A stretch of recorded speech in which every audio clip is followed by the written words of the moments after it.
Your seatbelt is unlocked right now. In a crash, it slams shut in about 40 milliseconds, untouched. That's quicker than you can blink.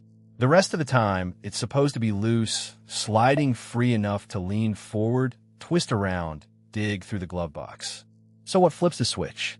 Somewhere inside that spool by your shoulder sits a tiny mechanical judge, deciding, instant by instant, whether right now counts as an emergency. Think about what a seatbelt actually has to do. In a crash, it needs to grab you instantly and refuse to give an inch. But for the rest of your drive, it needs to do the opposite. Let you lean forward for a coffee, twist to grab a bag from the back seat, breathe normally at a red light.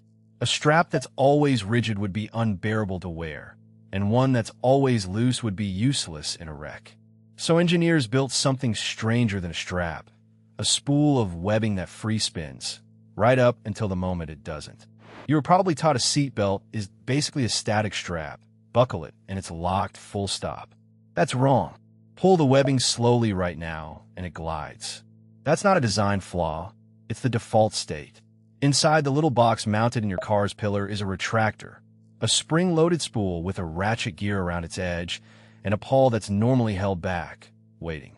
Nothing locks until something specific trips that pawl. The first trigger watches the car, not you. Down inside the retractor sits a small weighted pendulum, resting in a shallow cup. During normal driving, gravity just holds it in place.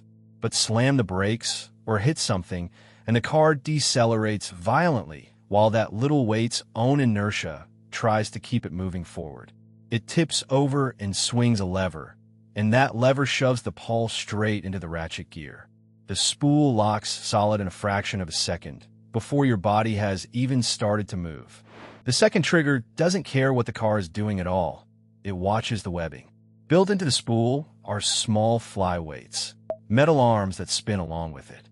Yank the belt out fast enough for any reason, and those flyweights fling outward from centrifugal force, the same way a spinning skater's arms swing wide. That motion engages the exact same ratchet and pawl. It means even a hard yank while you're just buckling up quickly can lock the belt. No crash required. Two completely independent triggers, one shared lock. Both triggers are tuned to a specific edge, not a hair trigger.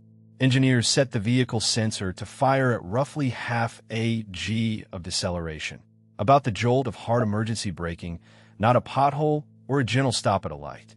That means potholes in normal traffic never lock you in, but you're already locked tight well before the real force of crash arrives. The whole system is a threshold detector wearing a seatbelt costume. Put it together, and the seatbelt stops looking like a dumb strap and starts looking like a small, elegant safety switch. One sensor watches the car, one watches the belt, and either one alone is enough to lock you in place in milliseconds. That redundancy is the point. Engineers built two independent ways to trip the same lock, so almost nothing slips through. The strap around your chest, right now, is loose on purpose, biding its time, ready to go rigid the instant either sensor says so. So next time you buckle up, remember, that slack isn't sloppy engineering, it's the whole design. A loose belt that free spins for comfort, backed by two independent triggers that can slam it rigid in under 50 milliseconds. One watching the car, one watching you. It only feels like a plain strap because the emergency almost never comes. If you like finding the hidden machine inside ordinary things, that's exactly what we do here. Subscribe to Cutaway. We keep cutting things open.